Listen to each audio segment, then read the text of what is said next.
ibig mo dahil tanging ikaw lang ang pintig ng puso ko.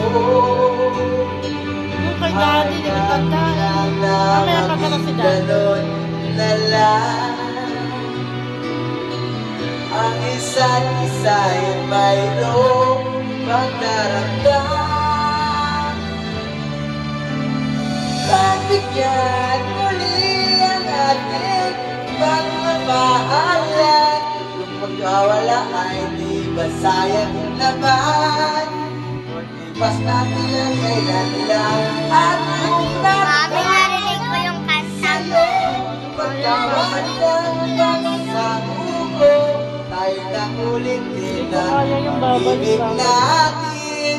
Muli ikaw lang at ako. Mami, bili mo sa ano dun sa... Ate, nagpabila ko yogurt kay Daddy. Di pa na masarap din ang asin. Alin? Yogurt. Yan muli